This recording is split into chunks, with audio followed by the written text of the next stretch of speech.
what's up, everybody? This is Gabriel Iglesias. That's Gabriel Iglesias if you don't have an accent. And you are watching Todo Latino. Es Todo Latino on Todo Wafi. That's right.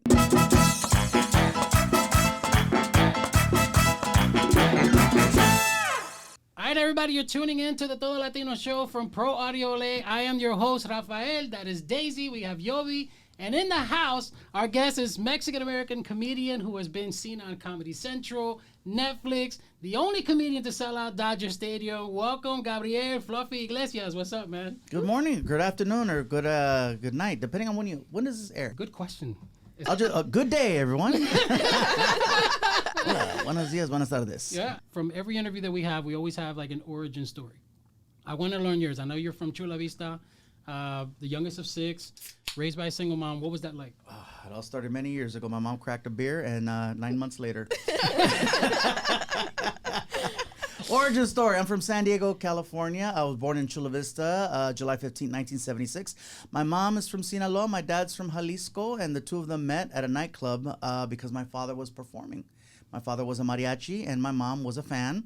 And the two hooked up 9 months later, tan, and you got this guy right in front of you right here. Hey. I was the product of fun, and my mom says love. She says she's mijo, I made you with love. And I said, well, what'd you make my sisters with? And she said, tequila. So I was like, okay, good to know. So you're like a brownie. Good to know. Yeah, something like that, right? Yeah. But no, again, I'm a California guy. I'm born and raised, and I've lived all over California, but I can't seem to leave. You know, and I currently live in Long Beach. Yeah. I came here when COVID was like right at the peak, so it was like shut down. But you left where to come here? I left from New Jersey. Okay. So I love California more. The thing about California is you can go to the snow one day and then the beach an hour later, and then you go to the mountains, and then you can go to go anywhere. We got want. everything more or less here, right? Yeah, New Jersey, you just gotta wait for the right weather. It's seasonal, so it's like the only time you still takes you an hour to do anything, but you gotta wait for the right season in order to be able to do all the stuff that she's talking about. So I want to know, growing up when you were in middle school and high school, were you the class clown? Were you always this funny? No, I'm actually, if you guys didn't notice already, I'm very quiet, and I'm not trying to be the center of attention unless it counts. Mm-hmm. You know, when I'm on stage, it's my thing, you know, but when I get off the stage, the last thing I want to do is be loud over the top and entertaining. I'm like, how about you entertain me? You know what I mean? It's one of those things where when I was in school, I was just always, I want to say a good listener. I was always very quiet, and people are like, is something wrong with you? I go, no, I'm just taking it all in. I would observe things, and then when I had the chance to talk about them, I would in detail talk about all the things that I would see. I feel like if you're someone who's spending too much time being the center of attention and being loud and over the top and always needing to run your mouth, you miss the opportunity to learn. It's when you listen that you learn, and when you run your mouth is when people go, oh yeah, I can learn from not doing that. What comedians, you grew up with, that inspire you to, get this going, your craft? The funniest person I knew was my mom. And of course, with as far as stand-up goes, Eddie Murphy, Robin Williams. I would even say a little bit of Bill Cosby before the thing. And because, nowadays you can't mention names because people get erased. But yeah, I mean, I've been doing this now for 27 years. Oh, wow. Yeah, 27 years. When did you first realize, like, I'm going to be a good comedian one day? When I got paid. Hey, when I got my check. Una feria, toma. Mijo, like, at come what back age here. did that start? Well, when I was 10 years old, I did a school talent show, and I knew that I was onto something.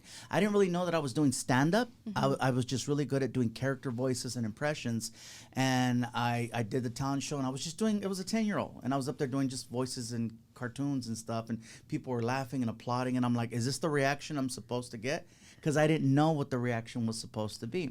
And I told a joke. As a 10-year-old, I told a joke. I said, why did the chicken cross the road? And people are like yelling out random things. And I said, no, to check out the chicks. And everybody's like, oh my God, he's still killed.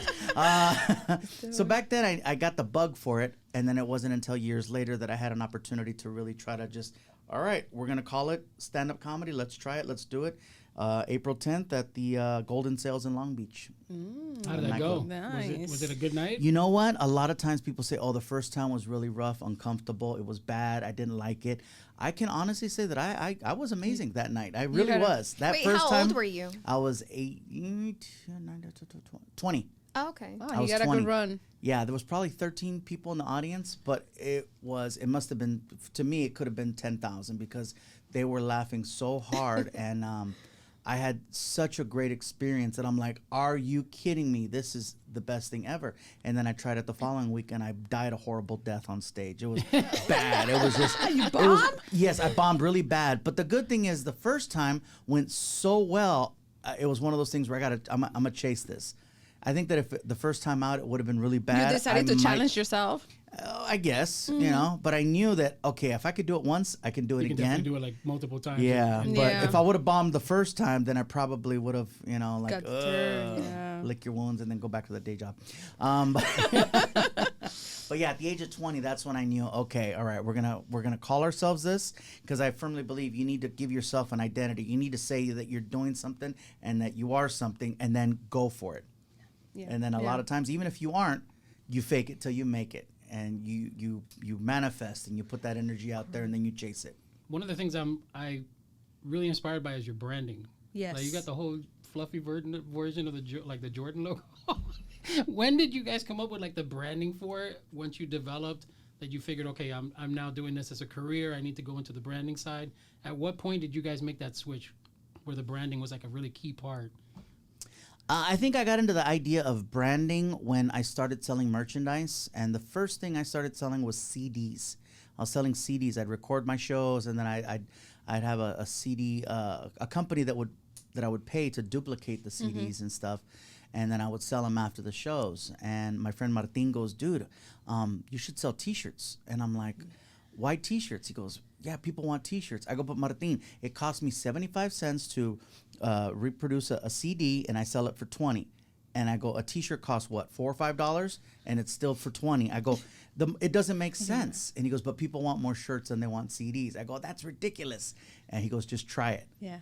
And I did, and the T-shirts outsold the DVDs. So moving forward, I was basically using my catchphrases from the show and putting those on the T-shirts. Yeah. So when And- did Fluffy come into place? Like the name?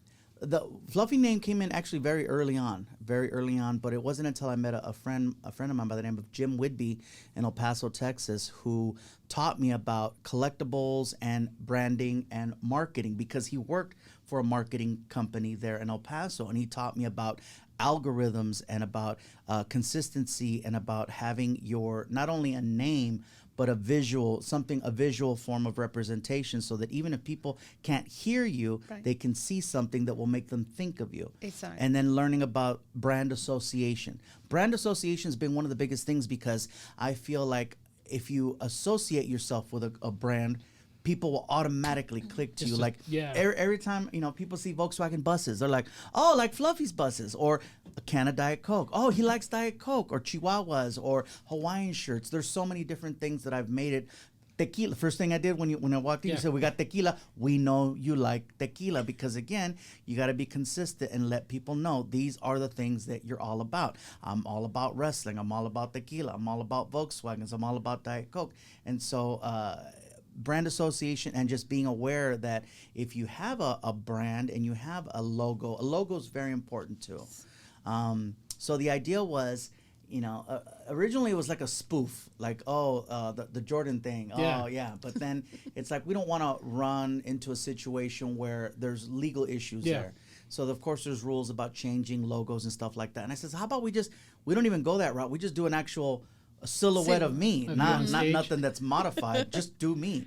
And it was like, that didn't sound right. But in the logo, I had, at the time I had a flat top, basically, fade. And so in the logo, you could see the little spiked hair. That's before Mother Nature got a hold of my genetics here.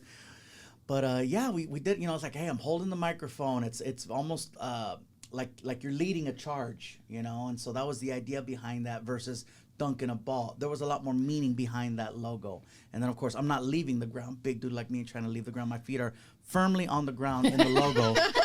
But I'm leading this comedy charge. Mic. And so that's where that came from. And then we just, try to make that, incorporate that into everything. Everything got that. And then everything had the name Fluffy attached to it. So it didn't matter. I got a car, it's the Fluffy car. Oh, it's the studio. No, it's the Fluffy studio. Yeah. So you're consistent. You got to keep putting it out there, and it's going to drive people crazy. But you have to condition people to know that that is your brand. That is, you just got to constantly get in their brain. I learned this from watching wrestling.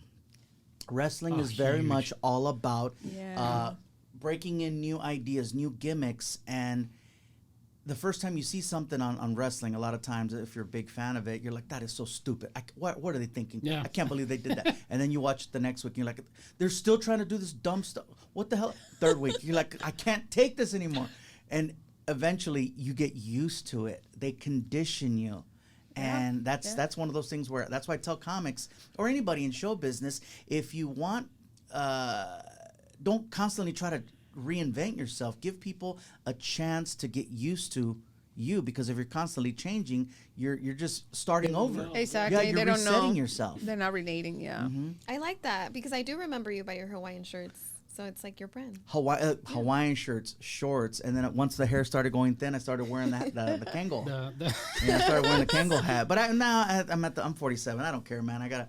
I feel like this is the only thing anybody knows me for. So anytime I'm at premieres and stuff like that, I'm like, oh, Rafael. That's very consistent, and it sticks out. Yeah, I literally wear it everywhere. So everywhere I go, I just have the hat, and I found all my Puerto Rican friends here in LA because of that.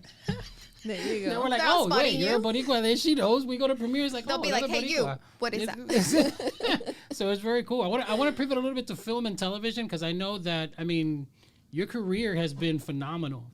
I know you started doing like Nickelodeon, doing some sketches. I think it was with Amanda Bynes. That was All That, I think is what it's called. Yeah, 2000. Yeah, then Family Guy. You were on Family Guy. Modern Family has to be my favorite because that was just funny as shit. You're on Coco. Oh, we can cuss. Cool. Yeah, you can. All right. Yeah. Just don't overdo There was a few times where I was going to... No, dale. You can just go. Magic Mike.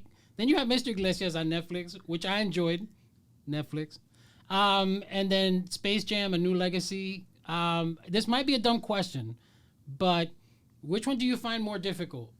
Acting side of it or like the comedic side of it? The hardest part is definitely doing the stand-up, because you got one take. You got one chance to go out there. Got you. You know, you're the director, the producer, the actor, the writer. You're everything right there. Whereas with a TV show, especially like a sitcom, you can do 1, 2, 3, 4, 5 takes. And it's like, okay, we didn't get it right. Well, let's do it again. And people are conditioned for that. So when you're taping and you got a live studio audience, all right, folks, we're going to do it again. And it's like, okay, they're going to do it again. It's not a big deal. But if you were to do that in a comedy show like stand-up, you guys, I messed up the punchline. I'm going to start over. People are like, what the hell is this? This is weird. You know? They'll start throwing tomatoes. Yeah, that's old school. That's way back in the day. But no, so for me, doing stand-up is probably harder. Probably the hardest? Yeah, but it's a little bit different too. Doing a sitcom or film, you don't have an audience there to judge you and be like, oh, we gotta wait for them to do it again. Film is actually probably the easiest, because you have less pressure right there. Was the transition hard though? Like the transition is hard because I'm used to feedback. I'm used to instant feedback. You know immediately. Yeah, if you're from the crowd. Yes, the crowd is immediately laughing. if you're doing bad, and so you do a scene and you're like, well, how was it? And you can't always go and talk to the director, especially when you're a new actor. Yeah. You got to just say, stay back. Yeah, this is not your lane. You know. And so I'm asking people, was that okay? Was that good? So are you at the point where like people are requiring or asking you to come into things, or are you still auditioning for stuff? I can audition if I want to. I can go in for reads, especially if it's a big part. You know, there's been things that I went out for where there's other big names that were in the running for it, and you need to audition for it. Unless the primary or the director are huge fans and they're like, we just need this person, which has happened. Yeah. That's how I got Magic Mike. I didn't audition for Magic Mike. I got a call from Channing, and he's like, dude, big fan, I want you in the movie. And I'm like, okay. What am I going to play? You know, a drug dealing DJ. All right. He got in touch with you. Yeah. Nice. Yeah, it wasn't a casting thing. He was like, I want you in there. this. Yeah. Awesome. So that was really cool. But there's, from time to time, there's stuff that I might want to go out for. But at this point, I would rather go out and do comedy. It's more fun. Unless it's something big where it's like, okay, it makes sense. I'm just trying to picture you like in front of a cell phone doing like a self-tape.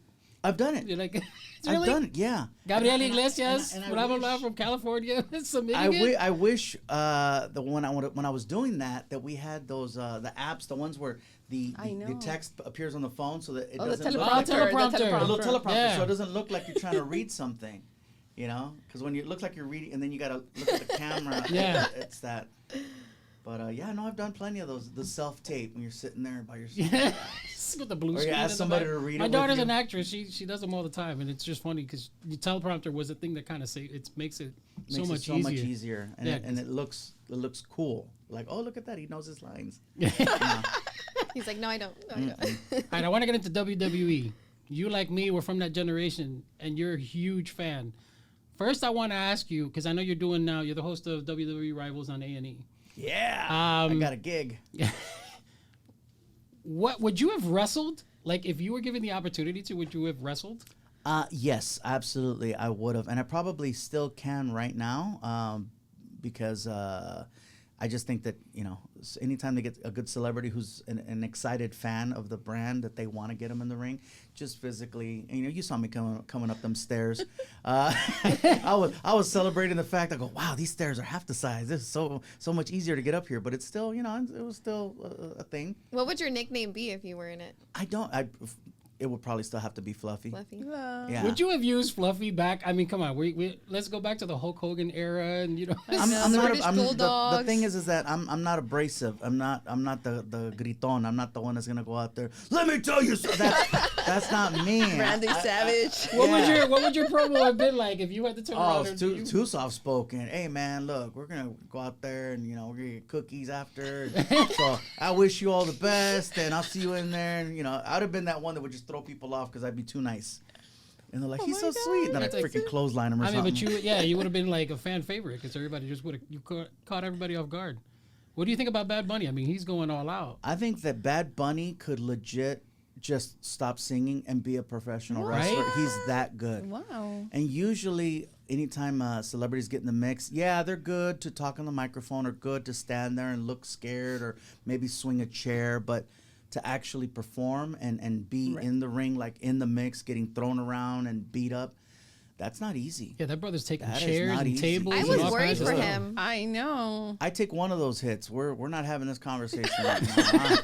Yeah, so I'm not gonna. I would love to very much have had the opportunity to wrestle when I physically felt like I could, but yeah, it hurts to sit down now. I'm not trying to. Yeah, ya me duele todo. I'm that guy. No, tienes una crema para mi espalda porque. Hijo, I do one match, and I know my family would have to take care of me for 3 weeks, but I do it just to do it. And don't get me wrong. Last week I was at Monday Night Raw in Anaheim at the Honda Center, and I was ringside, and I got recognized by the crowd. And I know that sounds crazy to say that, like really, by the whole crowd. Yeah. I kind of stand out.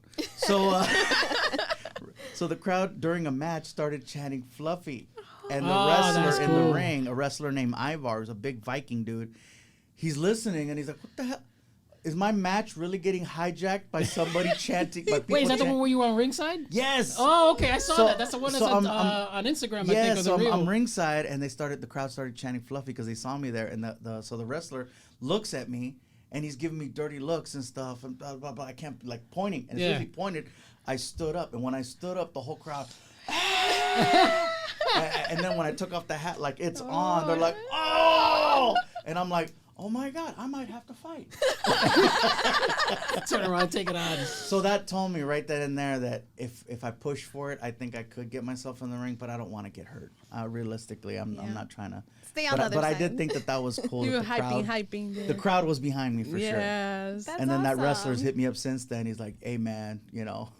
You should definitely come in again. Do the promo with him. What's that? Like he'll invite you to come and do that again. Oh, for sure. Easily. It only gives him more attention. Yeah. And it helps. You know, that's how you grow people. Creates a storyline of some sort. But I'm a huge fan of it, and that wrestling had a lot to do with the ideas of the branding, because I see how WWE does their marketing, their branding, all their products have a certain level of consistency and quality. And so that's why I pride myself on all my merch having a certain level of quality, little detallitos, little details like the stickers, the hologram stickers, or making sure that the tag on the back is screen printed. It's not just some Fruit of the Loom or or Pro Club. It's actual. It looks nice. Everything looks nice, and there's no expense spared in making sure that you have a really high quality product. So this year started off really good for you. You actually presented at the Golden Globes. How did that initially take place? It was an awesome week. So I was in Orlando taping WWE Rivals. Yeah.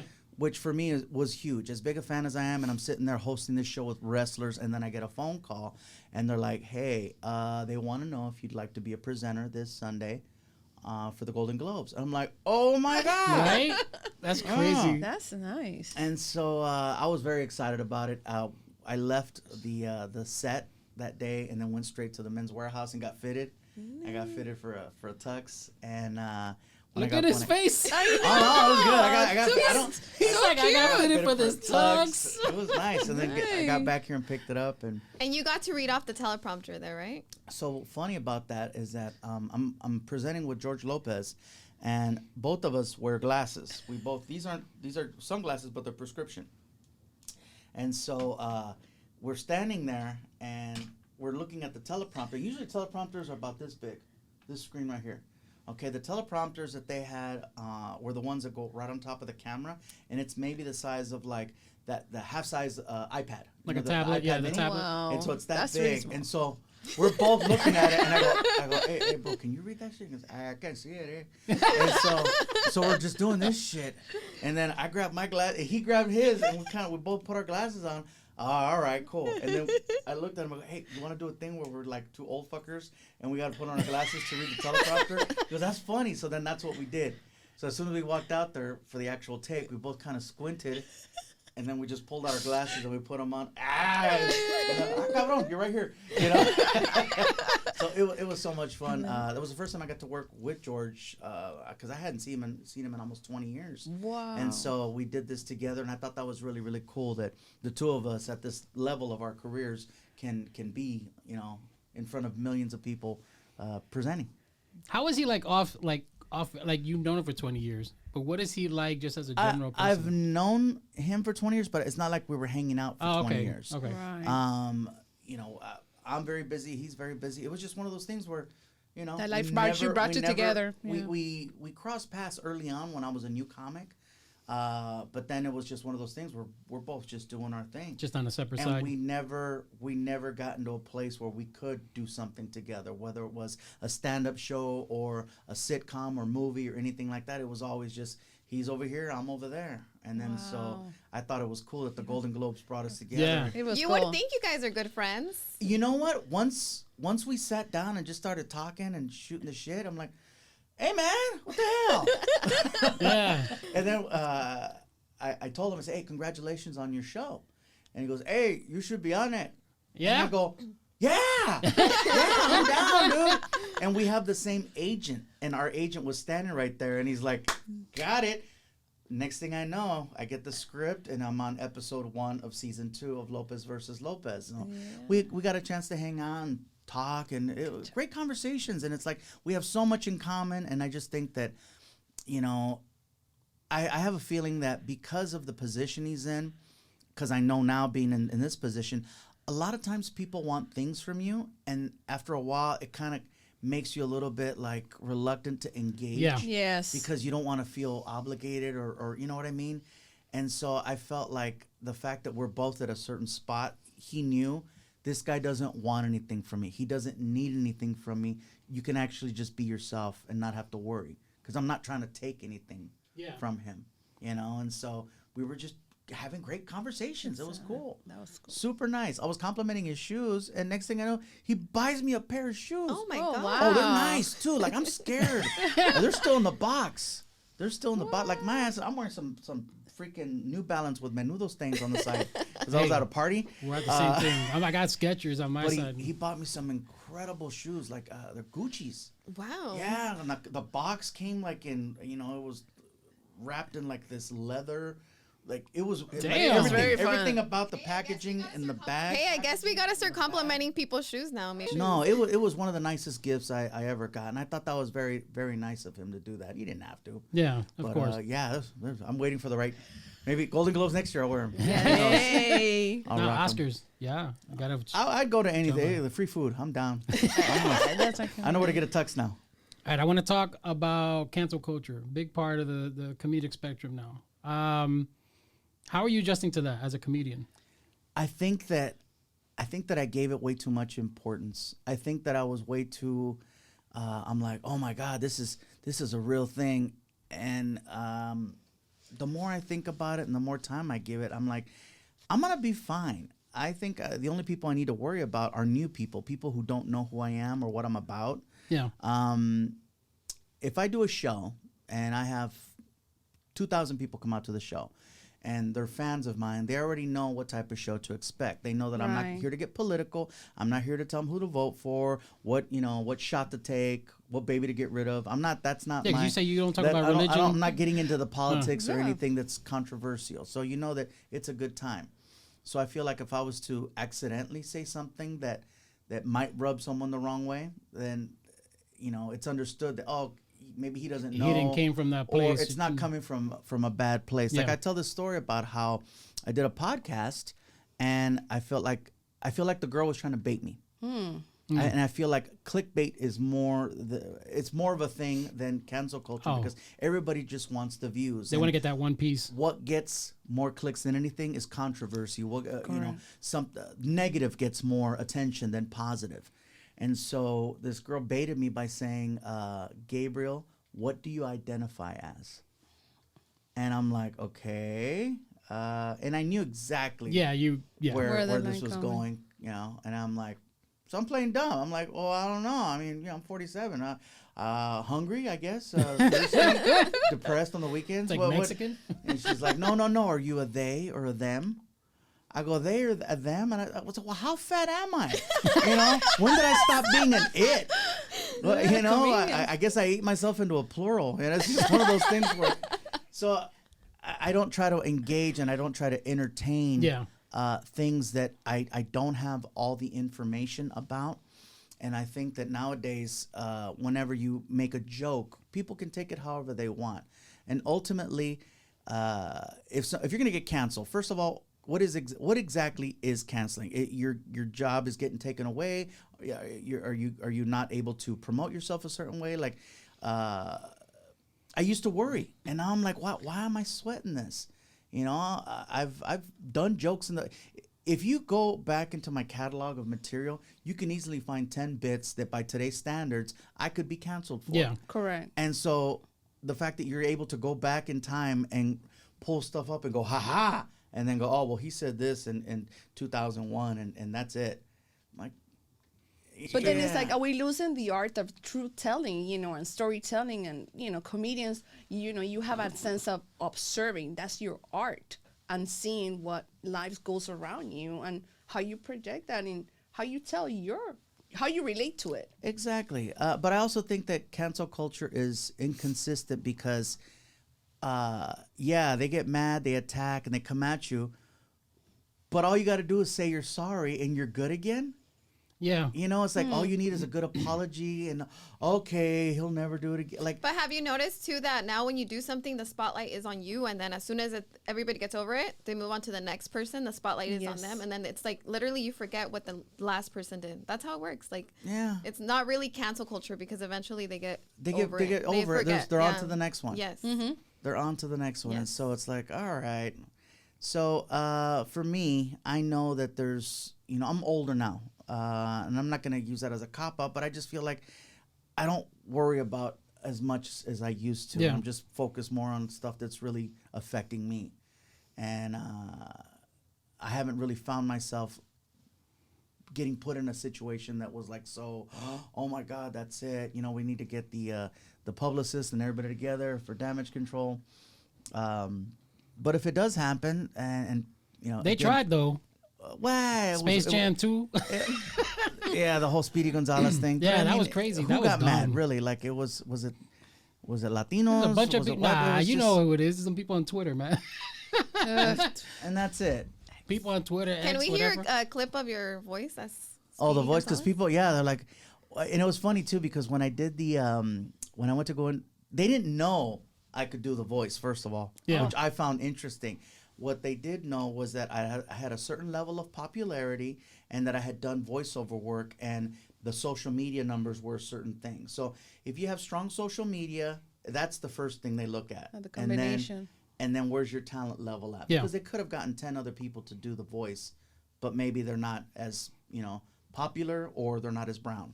And so the fact that they were able to get an actual Mexican, somebody with strong social media numbers and somebody with the popularity to walk in there, they were surprised that it actually came out of me. And so they're like, first of all, they said, Gabriel, can you just be yourself? And I go, what do you mean be yourself? They go, well, we're thinking about changing the voice and maybe making it a little bit more, bring it up to speed and just what he would sound like now. And we like your voice. And I said, but if you just use my voice, I go, that's not really Speedy Gonzalez. Yeah. I can talk fast, but that's not him. I go, you're taking away from it. And they're like, you don't think it's like some people are going to question it? That Is was it the kind- argument. Is Is it that kind it of was racist? too stereotypical, whatever. And I'm like, but that's the voice. That's the character. I go, that I think the messed up part was having other than Mexicans voice it. Yeah. Most of the people were from Europe. There were Europeans doing the voice and other people that were non-Mexican. And so I was like, all right.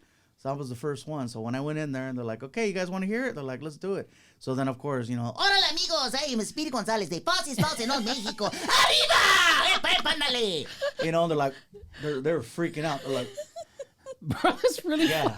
They were just losing it. They're like, I can't. Yeah, he did it. I'm like, you guys know that I do voices for a living, right?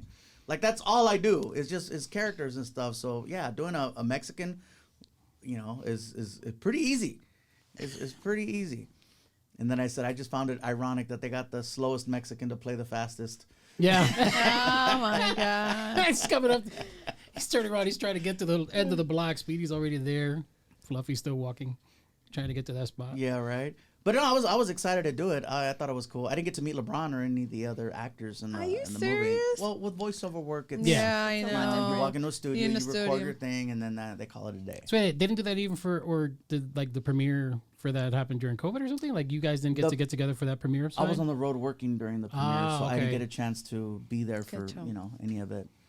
Very But I cool. thought it was cool that a lot of people knew that even though it was a small character, no pun intended, that it was voiced by me because I made it a big thing Oh, and talked about it in I- the special too. That hey, I got to. Voice I was a it. big fighter for that. They were sitting there trying to go at it. I'm like, no. I'm like, why are you even arguing this? Like, this is the perfect man for that spot. Like, there's nobody else who can Totally. make that job or that character come to life the way you did. So it And was, what's funny is a couple years earlier there had been conversations about potentially doing a Speedy Gonzalez movie, and I feel like maybe I was conditioned to think that man, maybe people might not like that because Yeah. all I kept hearing is the negative the negative side of it. and I didn't really have my own true opinion of how I felt about I was just taught, hey, this is bad, this is bad, this is bad. Because at one point they pulled a cartoon off of Cartoon Network and they wouldn't show Speedy Gonzalez for a long time. Yeah, I mean, they did the same thing with Pepe Le Pew. I mean, there is just Yeah. There's they're going after all of them. I mean, I think Paw Patrol was attacked at one point. Like, Wow. it's just insane how many different cartoons are being turned around and taken out because of whatever connotations of somebody are. There's people who are creating Latino like type shows who are being attacked by their own Latinos because of, oh, this is too stereotypical, or this is. I'm like, this is this person's life. Like, this is what they experienced in the summer of whatever year she made this. Like, why are we making it seem like it didn't exist just because it didn't fall? But it's one of those, they only hold certain things accountable. Like, Yeah. one of my favorite shows ever that I still love watching is Family Guy. And Family Guy gets away with murder Bro. every night. Oh, yeah. You know? They're still running All in the Family. They're still, my God. yeah. So I'm like, come on, just really? Family Guys, what is it? South Park. All these shows all get these man. What about The Simpsons? Was that kind of? Simpsons. I think was That was a little mellow. Mellow. Simpsons is maybe 80% of what Family Guy is, as far as like the level of like going there. Well, Simpsons didn't take those shots. That I think Simpsons stuck with their own storyline, whereas like Family Guy takes shots. Like Yeah. Straight up, they big shots. straight up take shots at society, and so does I want to talk about your current tour. But before we even get there, Valentine's Day, everybody who knew about this interview said the same thing. They went to your Valentine's Day show and they had a blast, but apparently you had a blast too. Can you tell me? Because I know that our team talked to you that morning and you were telling us, like, we can't do this right now. I'm going to have to turn around and talk about this some other time. But what was that Valentine's show like for you? Because Pepe Aguilar was there. Like, how was that night? First of all, anybody who came to my show at the Kia Forum, they got not only their money's worth, but probably 10 times that. Because, you know, you want to find something to do on that special day, and a lot of couples were in the crowd, and we had 13,000 people in the building for a Valentine's Day show. I had my guy Martin hosting. I had a couple special guests that popped in, one of them being Joe Coy, who had shows that weekend as well. Cool. And we're friends, so he came by and did some time.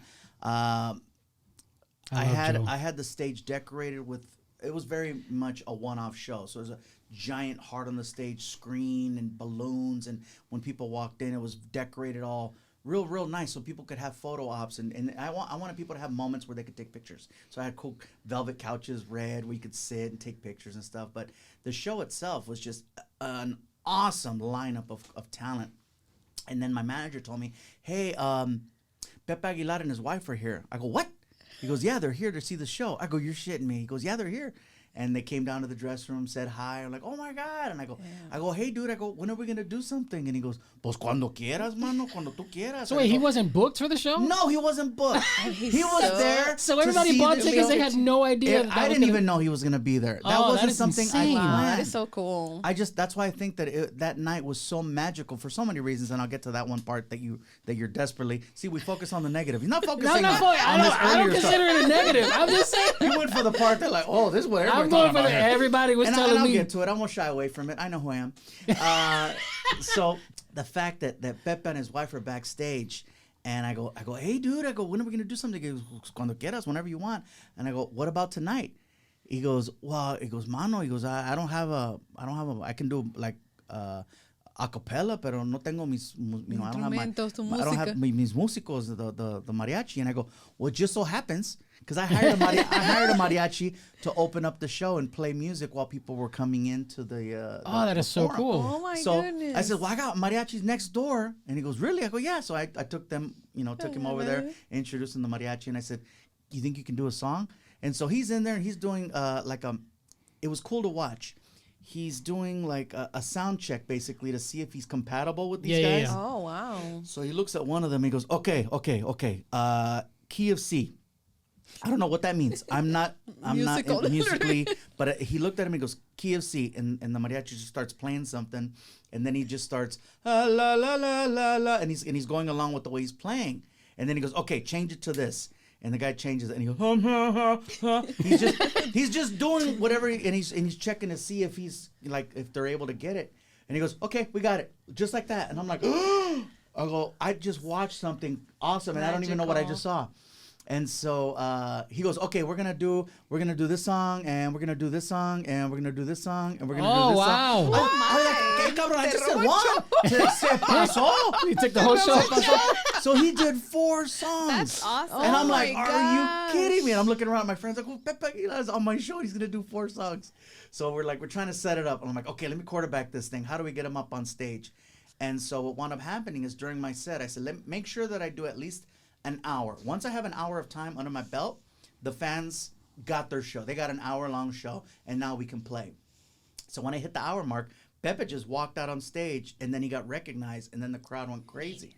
And then we're going back and forth, and we're like, hey, Pepe, it's Valentine's Day. Do you think maybe you could sing a song? And then, of course, he's like, well, I'd love to, but I don't have a mariachi with me. And I'm like, well, it just so happened. I have a mariachi. When I pointed, the mariachi walked out on stage, and the crowd That went is crazy. epic, man. So then he proceeds to sing 4 songs, and he's talking in between songs, and he's paying me huge compliments during the show, and I'm like, this is amazing. Yeah. And I'm like, and I'm not asking him to do that. I just think it's awesome that he's there, but the fact that he's talking nice about me, I mean, it just got that much better. So as soon as he hits the stage, I had a buddy of mine back behind the curtain hand me a bottle of tequila because I wanted to do a shot on stage with Pepe.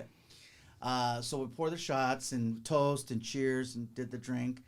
And for me, I thought there is no way this audience is going to want more after all these hours of comedy. And then you end it with Pepe Aguilar singing 4 hits.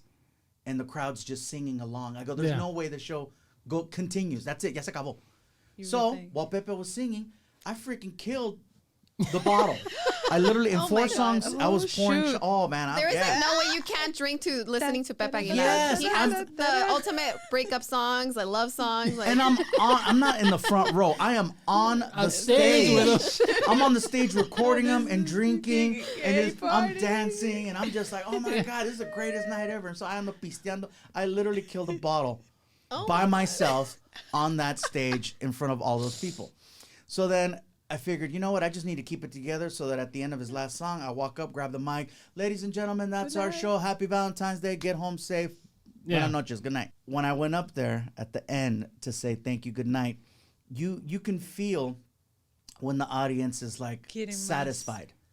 And you can also feel when they're like, wait, we know they, traditionally my shows are 90 minutes, sometimes 2 hours. Yeah. Just me performing. So the fact that I only did an hour, I felt like the crowd was, okay. Nobody was standing. Nobody was applauding. They're just like. They're waiting for more. Like, that's like when the artists do those shows and they go, thank you, good night. And then they walk away and then, otra. That's what was happening. Oh, shoot. And I'm like, are you guys waiting for more? And I'm like, but I'm already buzzing. You guys care? So I'm like, oh, holy shit, I'm stuck. I was literally drunk after about 30 minutes. And I want to say that I still did about an hour to an hour and a half more. Oh, my God. Wow. Oh my gosh. And that was sheer instinct. But at a certain point during my show, I kept drinking because we did have more. And I asked the crowd, you guys mind if I keep drinking? All right. I remember that part, And I guess on the last shot, I drank it and it hit bad. Is it that fue? I've never gotten sick on stage before. And so I did one shot and I'm like, I felt it. You get the water in the back of your throat, your eyes. You get that, you swallow and you're like, oh my God. And I knew, I'm like, I am about to throw up right now in front of all these people. And so I just looked at everyone and I did this. I put my finger up like that. Turned around? I turned around and freaking, vámonos! Oh my God. It wasn't like just in a cup. No, just boom! Hey, I'm surprised there's no video surfacing social There media. is. Oh, So I didn't see that. When I lost my cookies, I kept talking into the microphone as my back is turned to the audience, and I said, don't nobody post that. Don't nobody post that, please. Let's just keep it cool. And then I'm like, but I'm gonna keep going. And I turned around and I still performed. You still finished it. I still want to finish it. Unbelievable, man. And I had my couple of little stains here, but it was rough, man. It was rough. I would not, because then of course people reach out and they're like, poor guy, he's dealing with something. Oh my God, he's gonna kill himself. That's not what we got. All the negative comments that I was reading was Mm-hmm. like, oh man, what's going? And I'm like, you guys weren't there. You don't know what happened. Yeah, everybody. I would not have done that had I had known that I was gonna continue. Yeah. You know what I mean? I thought that I just got to keep it together long enough to say thank you, good night, and then we go in the back and put a party. You have a very loyal base fan that they really take care of you. They really do. So nothing was said on my social media. It was all stuff that I caught after the fact, like on TikTok and, I wouldn't have known. It was just our audience was like, they had a blast. Yeah. Like they had a blast. And they had just told me what the night was like, because I wasn't there. I don't have a couple. I wish. But they went, they had a blast, and they had mentioned what was taken out. I was like, man, I'm going to ask her to see if that's something. But, hey, for more power to you, because that performance and that whole show had to be something that was outrageously amazing. Because, I mean, to even be able to continue after that is insane. And I'm not going to say that it was the level that it should have been. Clearly, you te pones pedo and you're like, you get sloppy, but you're funny for a little while, and then you're just like, wow, this is really happening. He's storytelling at this point. This is really happening. Wow. Do you still get nervous? Like when you, after all these years, do you still get excited? You know your fans, but do you still like, wow, I'm doing this. This is what I love to do. Does it make your day when you get on stage? When I'm in front of an audience that's there to see me, I am not nervous. I'm excited to do the show, but there's no nerves. There's no feeling of uncertainty. You're like, oh, I hope this goes okay. I don't get that feeling. The only time I get that butterfly or nervous or scared is whenever I'm in an environment that's not mine and I'm expected to do something in front of people who may or may not know what I'm about. Yeah. Okay. So like, for example, doing the Golden Globes, even though I'm not doing stand-up, this is an environment that I'm not familiar with. And I'm there working with George, and all we got to do is read a little teleprompter for 3-4 lines. That made me more nervous than performing, let's say, at Dodger Stadium or performing at the Forum, because it's unfamiliar territory. Whereas Dodger Stadium, it's like people say, oh, you weren't nervous? No, I wasn't, because all those people are there because they're already invested in you. You know, they want to see you do well. Mm-hmm. There's that many people there to encourage and push you and let you know we're here for you. It's not like I have to win them over. The fact that they're there, they're part of it. Yeah. You know, Yeah. whereas when I'm doing, let's say, a late night talk show, and they say, you got 4 minutes to do your set, and then you'll maybe get 2 minutes on the couch, maybe 3, depending on the time situation. So then you got to be concerned with your performance and making sure you hit the 4 minutes and not go over that. Because if you go over that, then you don't get couch time. You don't get to promote your product or whatever it is Yeah. you're doing. So that makes you nervous, because then people start applauding and you're like, don't applaud, you know, so stuff like that.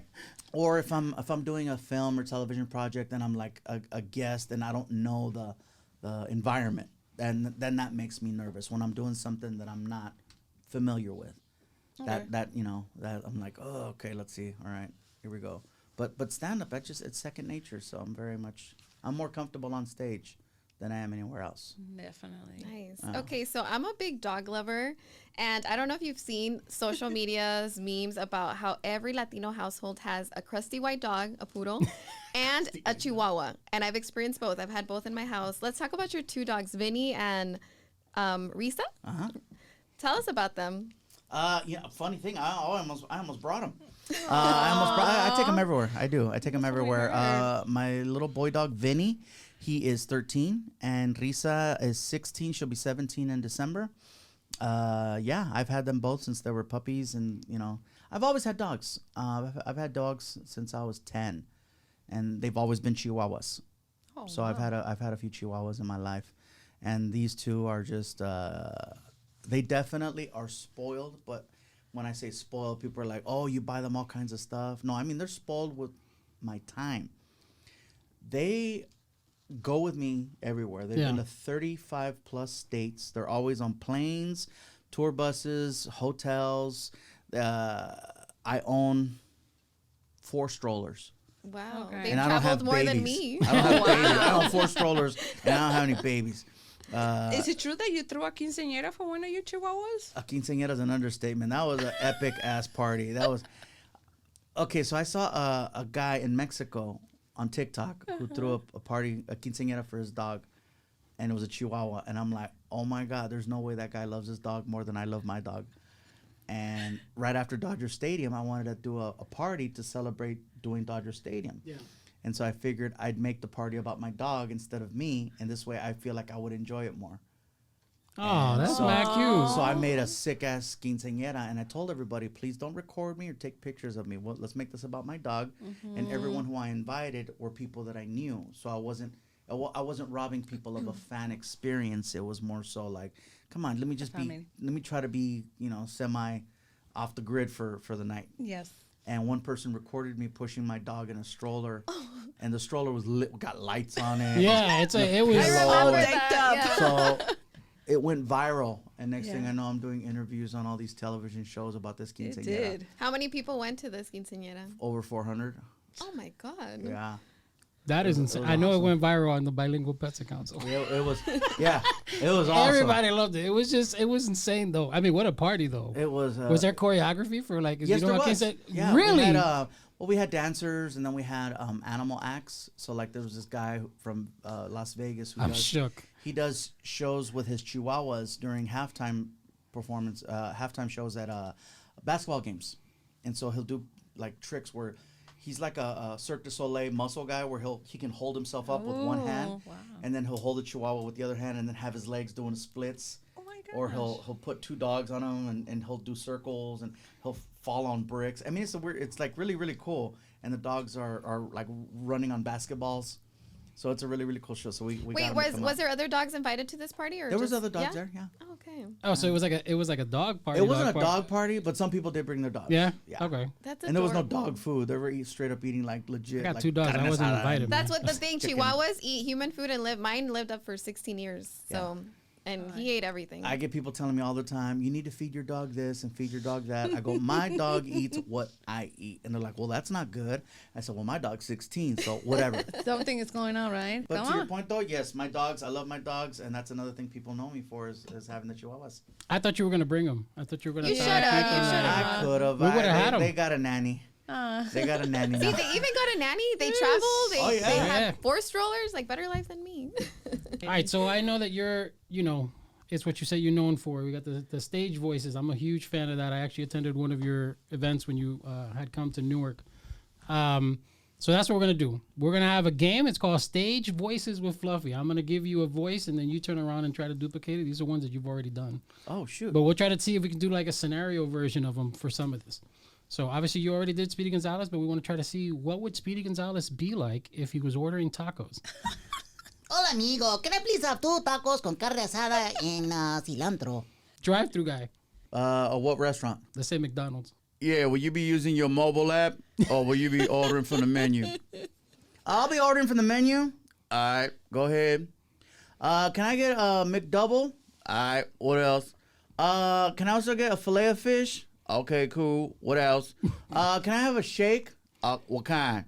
Chocolate? We ain't got no chocolate. Vanilla? We ain't got no vanilla. What flavor do you have? Actually, the machine broke. Machine broke as hell. Okay, well, I'm gonna do a Diet Coke. Okay, pull up.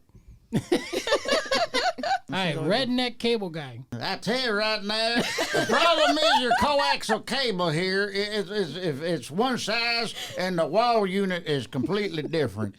They usually just go on the internet and watch videos. You're better off. All right, club girls ordering their coffee.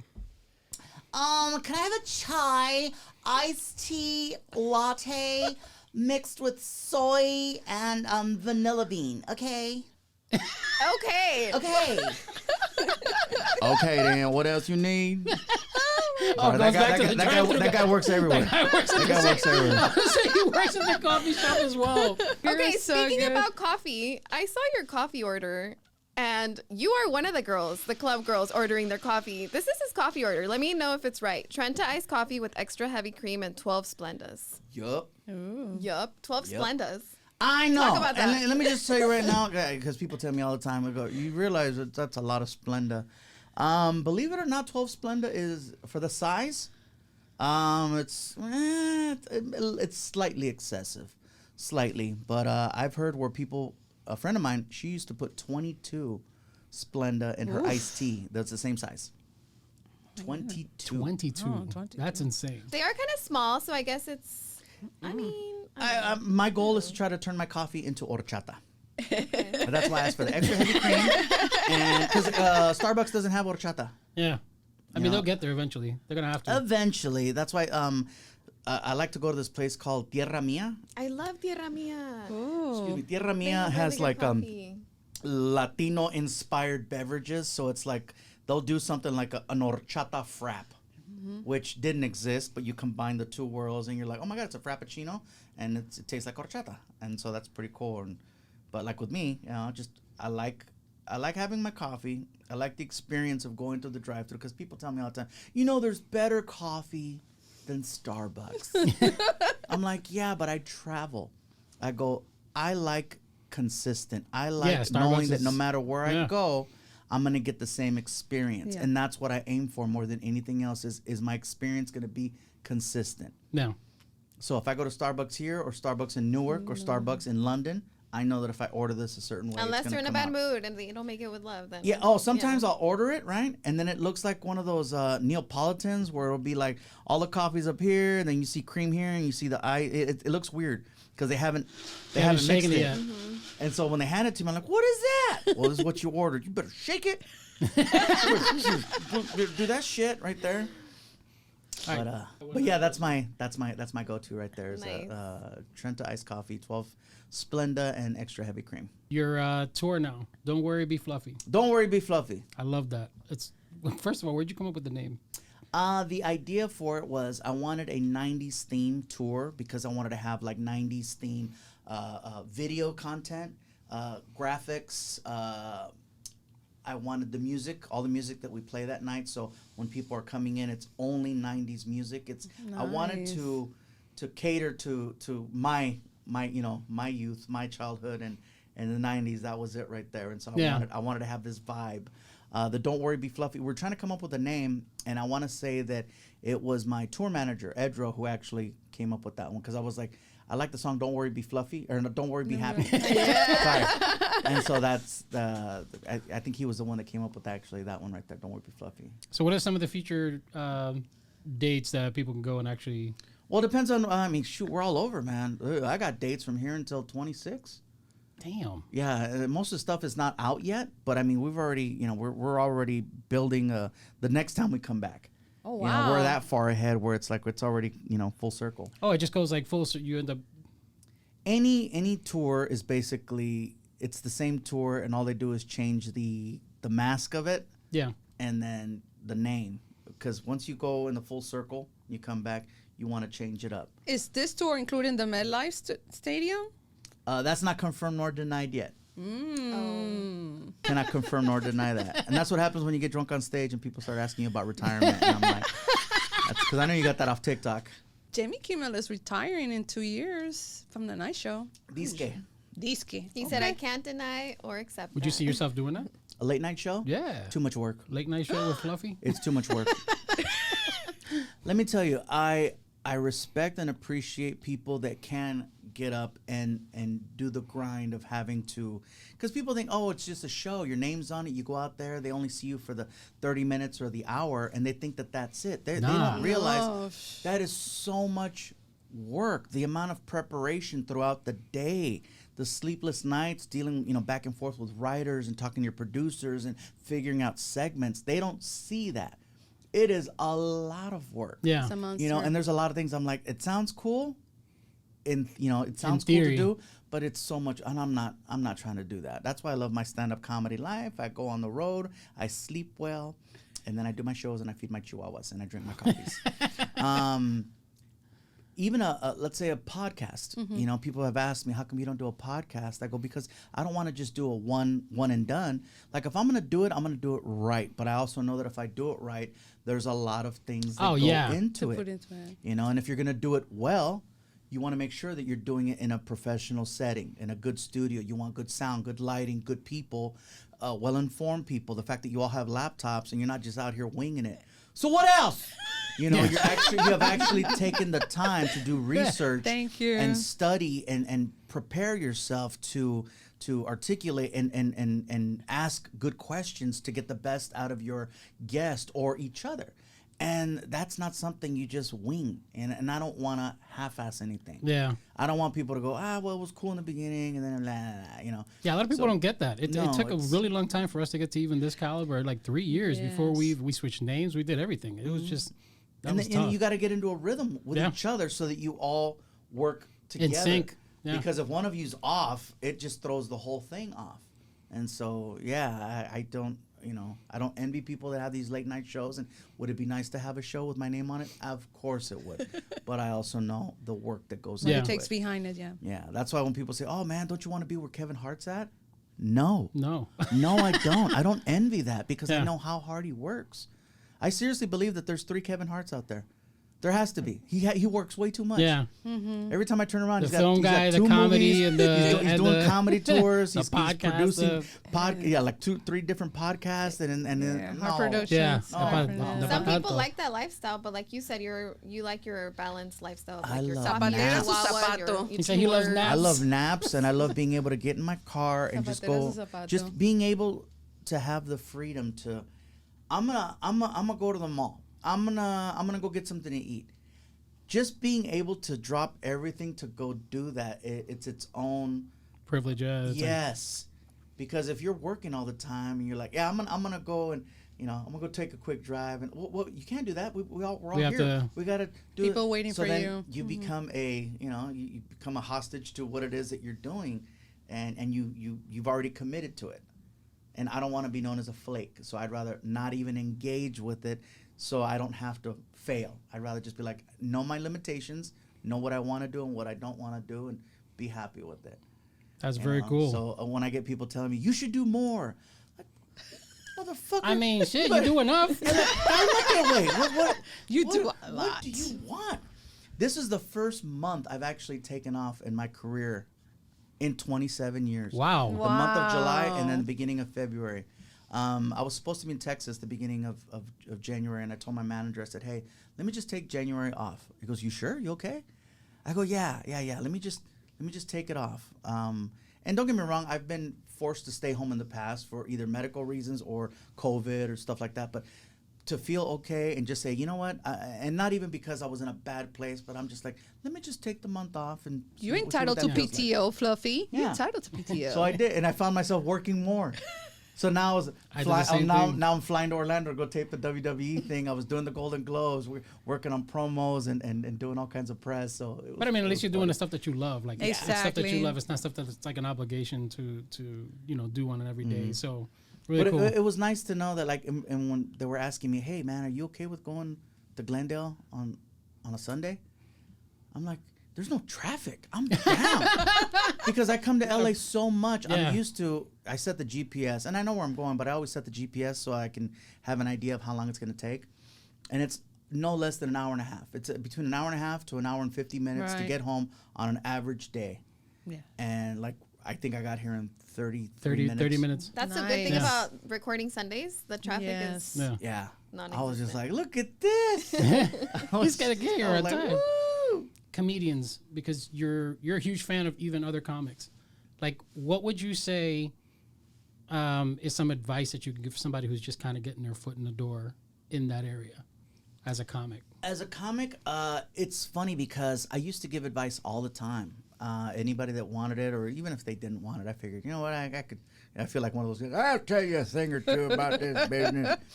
The advice that I would give, unfortunately, doesn't apply to today's comics. It doesn't apply to the way things are done now, because I feel like new comics that have been doing it for like 2 years or less, new comics, have a certain level of expectation. They think that everything is supposed to happen now. Now, yeah. And unfortunately, that's not. Yeah, I where mean, you guys had I'm 20-year not- careers. I'm Like, not it's just from that, and so any advice that I would give is not for somebody who wants it now. It's for somebody who wants the long play, The long play. the Long game.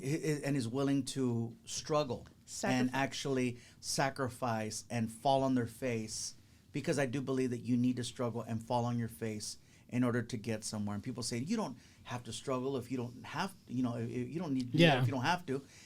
I think you do, because when you struggle and you fall on your face, once you get to where you're at, and even if there is a shortcut to get there, you will respect where you're at more if it's a fight to Agreed. get there. You will cherish it, you will embrace it, you will really value it, whereas if it came too easy, I think that you're going to be reckless. Yep. yeah, because And the minute you hit adversity, you don't know how to handle it. you don't know how to handle it exactly. And so when I think about comics now, I always ask the question. I say, all right, well, why do you want to get into comedy?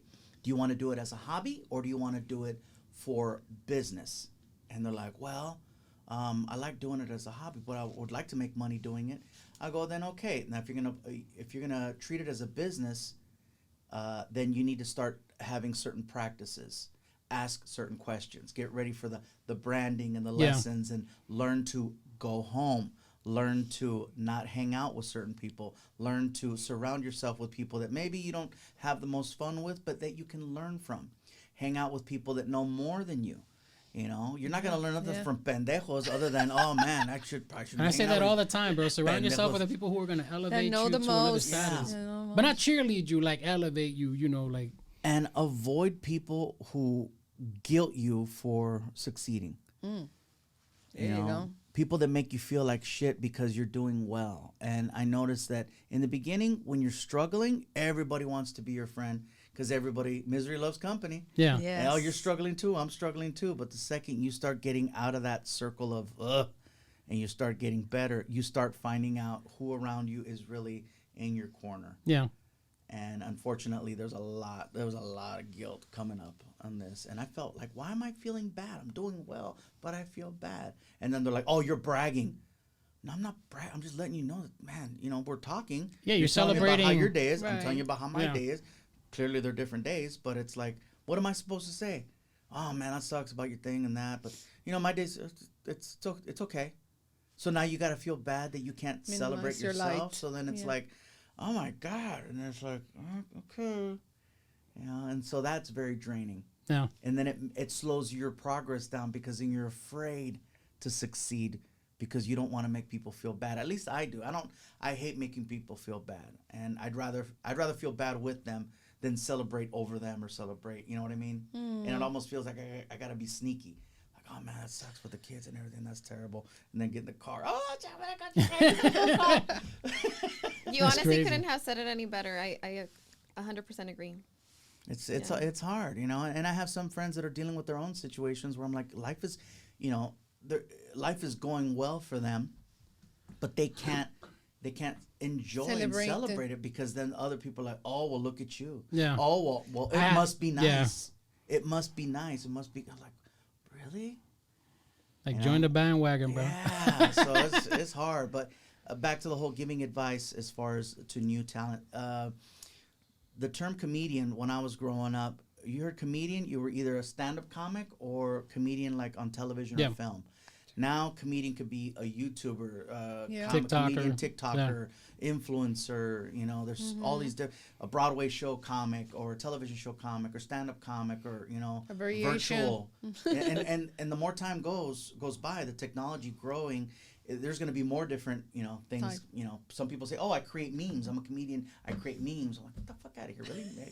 But they're right. I laughed at that, so I guess that falls into the category of it. So we don't know where it's going, but my advice is 1997 advice. It's not 2024 advice. So I can't really, like, hey, you should do this. And now somebody's saying, oh, a tag or a line or but even then, depending on the audience, people are going to see things differently. Yeah. Not to say that I can't perform in front of 10-year-olds or 12-year-olds or 15-year-olds, because I still have that fan base that comes out to see the shows, but it's not the majority. So I'd be full of it if I said that I could give the best advice to the new up and coming guys, because it's a different time. That makes sense. That makes sense. And I don't want to sound like, oh, I know it all, because it's just because you're older doesn't mean you know it all. You have to understand that things change, and either you were able to change with everything, or you're not. You're not. Yeah. And I feel like I'm in the middle right there, because I still want to hold on to my, I'm still a little bit. No, You got that whole OG. Your ways. Oh yeah, OG. no. But then it's like, all right. I was like, yeah. All right, man. I really appreciate you coming on the show, man. This was a true honor, and I can pretty much. I mean, our audience was really expecting this. They were waiting for this. So if this is kind of a stupid question, if anybody wanted to follow you or go on the schedule, like where would they go? Oh, so this is part of that whole branding thing. My friend Jim Woodby from El Paso, Texas, back in the day taught me about algorithms and leaving your online footprint. Yes. And so he's print. like, your nickname is Fluffy. He goes, you need to really make that your thing. He goes, you need to incorporate that into as much as you possibly can. And so we started doing that with the with the websites and the back. Everything had Fluffy in it, and we did that early on to where even now, when you type Fluffy on any search engine, I'm the first. It's thing that everywhere. pops up. Yeah. So, I'm always telling people, if you want to find me, just Google Fluffy, and I guarantee you, I will be the first thing. I challenge you to try it. I beat quilts, comforters, cotton candy, bunny rabbits. It doesn't matter. Anything I'm gonna fluffy. try it. Anything fluffy. FLU. As soon as you hit FLU, there's like the flu, which is global, and then there's me. There you go. Fluffyguy.com. Let me show you. Yeah. Yeah, First right thing. there. Yeah. That's And really so cool. that's why I tell people I don't send them to Instagram or nothing. I just go, just Google. Just Google one Fluffy. word. And so when people make fun of me and they go, really, Fluffy? Get mad all you want. You can hate all you want, but guess what? It People works. remember. Yeah. It's a nickname. It's not a character name. It's a nickname. And so it's just part of the thing. Because people ask me all the time, well, do you have an actual real name? Real middle name? Because it's Gabriel Fluffy Iglesias for show business. Yeah. But my full name is Gabriel Jesus Iglesias. Very biblical for a very non-religious person. I don't know what my mom did, what guilt she had to name me that. But yeah, Gabriel Jesus Iglesias. On my dad's side, there's a bunch of mariachis and priests from Jalisco. And on my mom's side, from Sinaloa, I'll leave it at that. Yeah. It's very different. Very Sounds different fine. worlds. And right we there. will leave it at that. Yeah, we were living So, that. everybody, thank you for joining our show with the amazing comedian Gabriel Iglesias. You're watching this interview. Make sure you look on all streaming platforms. Don't forget to follow us on Todo Wafi, Todo Latino Show. From the Pro Audio Studio LA, I'm Rafael. That is Gabriel. That is Yobi. That is Daisy. And we're out.